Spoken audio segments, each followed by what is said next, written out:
Versatile. I'm Melody Kettle, and we are at the Grand Summit Hotel at the 2nd Annual Summit Wine and Food Festival. Yes, let's start.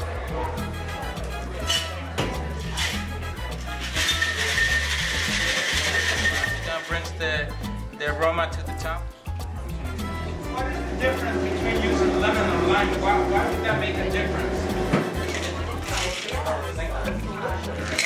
No problem. It's mezcal.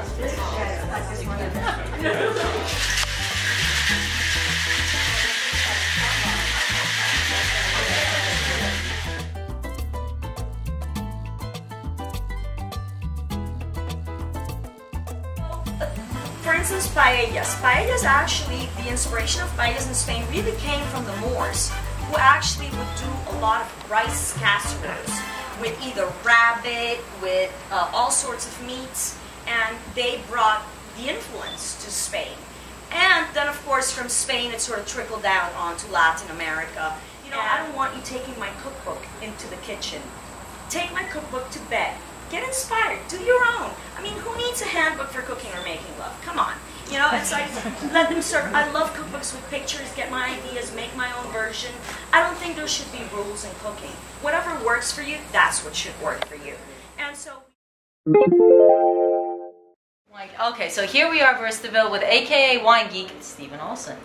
Hi, how are you? How are you? I'm great. I just watched 3 fabulous New Jersey sommeliers competing against each other for the honor of being top dog, I guess. Look, I learned a long time ago that it's all about food, and that what we do, the wine and the cocktails and the service, is very important. But if you don't start with great food, nothing else matters.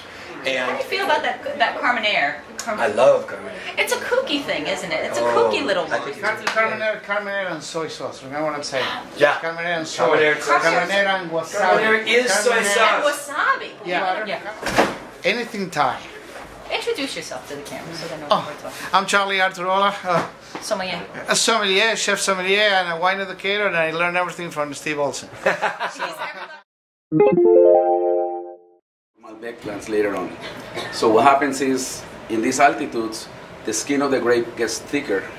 The cool climate is makes the grape to produce a lot of polyphenols, antioxidants.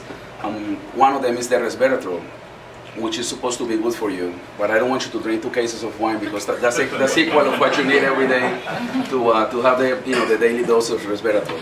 The Basques are from the Pyrenees, and or the Spanish part or the French part. So the Basques settled a lot of Uruguay, so they brought this grape called Tannat with them, which happened to go really well in Uruguay. It's probably much more macho. Here I am, you know, this is Carmenere.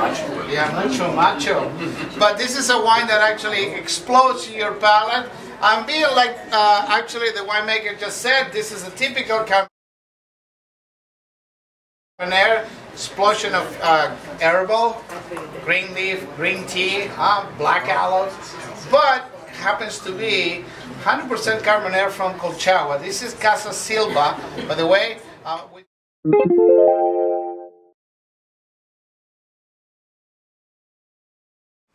The traditional tasting order when you taste wines is to go from lighter to darker, higher acidity to lower acidity, less fruit, more fruit.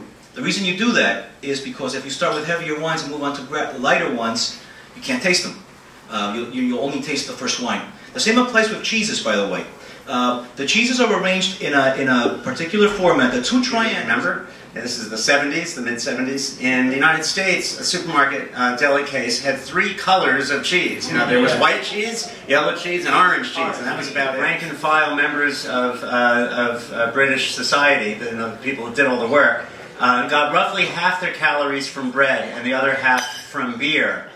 And there are those that argue that the age of enlightenment began when coffee and tea replaced beer. And it was known as the Great Awakening, and that's not an accident of language. But yeah. So what do we smell? Licorice. Licorice. Okay, what else? Fig. What would you eat with this? Would you have Dover sole? No, because it'd be Dover red wine. It wouldn't be Dover salt. What would you eat with this? Lamb. Lamb.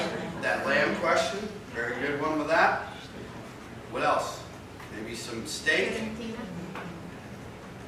Would you eat chicken with it? No.